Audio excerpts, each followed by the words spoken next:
नमस्कार दोस्तों, मेरा नाम है एचआर तिवारी। आज हम अपने आईएसओ की सीरीज में clause number 4 context of organisation का उसकी सब क्लॉज 4.3 और 4.4 को समझेंगे। हमारा सब क्लॉज 4.3 है determining the scope of the FSMS. दोस्तों, अगर हम स्कोप की बात करेंगे तो सबसे पहले हमें ये समझना होगा स्कोप कैसे बनता है और इसमें क्या-क्या चीजें इंक्लूड होती हैं। दोस्तों, जैसे हमारा जो अभी करंट जो वर्जन चल रहा है आईएसओ 22018 चल रहा है। इसके पहले आईएसओ 22000 2005 था।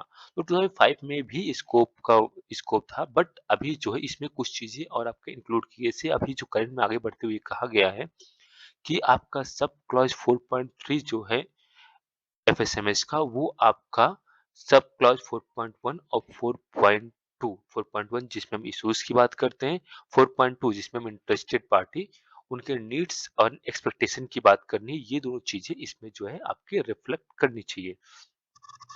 दोस्तों, उसके पहले हम समझते हैं स्कोप क्या होता है।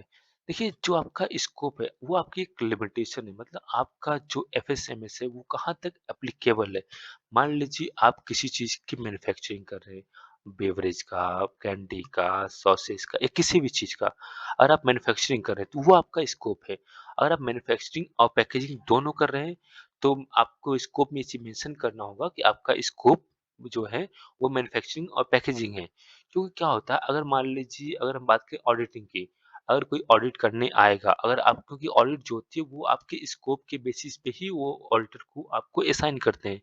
मान लीजिए आपने अपना स्कोप क्लियर नहीं किया, आपने नहीं बताया कि आप पैकेजिंग करने हैं, आपने जो लिखा कि भाई हम जो है मैन्युफैक्चरिंग ऑफ कुकीज या जिस चीज़ को हम सिर्फ मैन्युफैक्चरिंग करते हैं, तो वो एक ऐसा ऑडिटर भेजेंगे जिसको मैन्युफैक्चरिंग के नॉर्म्स के बारे में जानकारी हो, वो पैकेजिंग के नॉर्म्स के बारे में हो सकता है अवेयर ना हो, तो वहाँ पे एक इशू रेज हो जाएगा। इसलिए जो है आपको हमेशा अपना जो स्कोप है वो क्लियर रखना होगा कि आप क्या चीज़ें करते हैं। अगर आप जो है मैन्युफैक्चरिंग और पैकेजिंग करते हैं तो आप मैन्युफैक्चरिंग और पैकेजिंग जो है मेंशन करेंगे।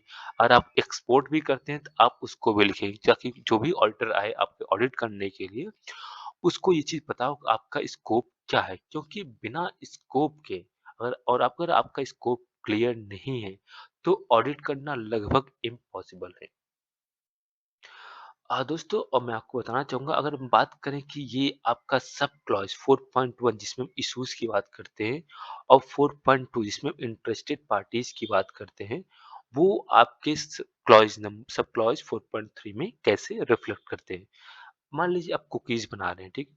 और उसमें आपका लीगल क्या हो सकता है? कुछ ऐसी, देखिए, आपका इश्यूज़ कई प्रकार के हो सकते हैं, पॉलिटिकल हो सकता है, इकोनॉमिकल हो सकता है, लीगल हो सकता है, कई प्रकार के इश्यूज़ हो सकते हैं। तो हम पहले लीगल समझ लेते हैं।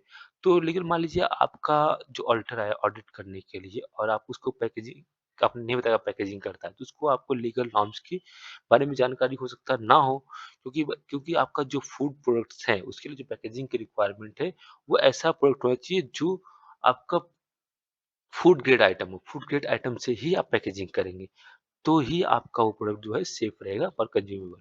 और अगर इंटरेस्टेड पार्टीज की बात करें तो आपकी एम्प्लॉय जो आपके प्रोडक्ट को मैन्युफैक्चर करने में आपकी हेल्प कर रही है, आपके ऑर्गेनाइजेशन में जो काम कर रही है, वो आपकी एक इंटरेस्टेड पार्टी हो गई। तो दोस्तों, ये था हमारा सब क्लॉज 4.2। जैसा कि इसमें आप देख भी सकते हैं, ये चीज़ें मैंने मेंशन की हुई है। और इसको, और मैं आपको बताना चाहूँगा कि ये सारी चीज़ें एज एन ऑडिटर या एज एन ऑडिटी आपको चेक करना होगा कि आपका स्कोप क्लियर है। जो-जो चीज़ें आप काम करते हैं, मैन्युफैक्चरिंग करते हैं, मैन्युफैक्चरिंग, मैन्युफैक्चरिंग पैकेजिंग करते हैं, मैन्युफैक्चरिंग एंड पैकेजिंग, या अगर आप एक्सपोर्ट भी करते हैं, वो चीज़ें आपके स्कोप में क्लियर होना चाहिए। दोस्तों, हम आगे बढ़ते हैं और हम बात करते हैं सब क्लच 4.4 की, जिसमें हम बात करते हैं फूड सेफ्टी मैनेजमेंट सिस्टम। दोस्तों, जो हमारा सब क्लच 4.4 है, उसमें जैसे कि हम ये सारी चीज़ों को आपको कंप्लीट करता है, आपको सारी चीज़ों को समराइज करके एक एफएसएमएस को इस्टेब्लिश करने में हेल्प करता है आपकी। अगर हम बात करते हैं सब क्लच 4.1 की, उसमें ऐसे कि इश्यूज की बात किया गया। इश्यूज अगर हमें पता चलता है तो हमारा उससे ऑब्जेक्टिव मिलता है, मिलता है हमें, तो हम एक कदम जो है एफएसएमएस को इस्टेब्लिश करने का काम करता है। और अगर सब क्लास 4.2 की बात की जाए, उसमें बात की गई इंटरेस्टेड पार्टीज की। और हमें ये पता है कि हमारी इंटरेस्टेड पार्टीज कौन कौन सी है, तो हमें उससे वो पता चलेगा कि हमारे पास रिस्क क्या क्या हो सकते हैं या हमें अपॉर्चुनिटीज क्या क्या मिल सकती है। अगर रिस्क है तो हम उसको किसी कोई सिस्टम बनाएँगे, कुछ जो है एसओपीज़ बनाएँगे उसको कम करने के लिए। अगर अपॉर्च्युनिटीज़ की बात करें तो हम उसको बढ़ाने का काम करेंगे।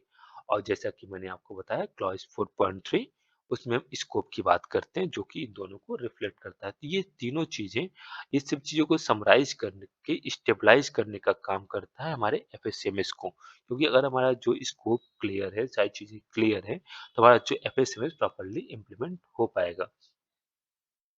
और दोस्तों मैं आपको बताना चाहूँगा कि जैसे आपका 4.4 की बात की, इसमें आपका जो प्रोसेस है या आप बात कीजिए अगर आपके ऑर्गेनाइजेशन में, किसी ऑर्गेनाइजेशन में कई सारे प्रोसेस होते हैं, लाइक एचआर का प्रोसेस होता है, प्रोडक्शन का प्रोसेस होता है, क्वालिटी का प्रोसेस होता है, तो अलग-अलग प्रकार के प्रोसेसेस होते हैं।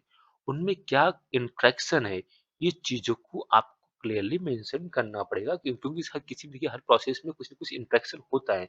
उस चीज़ का आपको एक लिस्ट बनाना होगा, एक इंटरेक्शन चार्ट बनाना होगा जो कि जिसमें कि ये चीज़ें मेंशन होनी चाहिए। ये आपका सब क्लॉज़ नंबर 4.4 कहता था। दोस्तों ये था आपका आईएसओ 22018 का सब क्लॉज़ 4.3 एंड 4.4। उम्मीद करता हूँ ये वीडियो आपको पसंद आया हो। पसंद आया हो तो अपने दोस्तों के साथ शेयर कीजिए, लाइक कीजिए, सब्सक्राइब कीजिए। Thank you.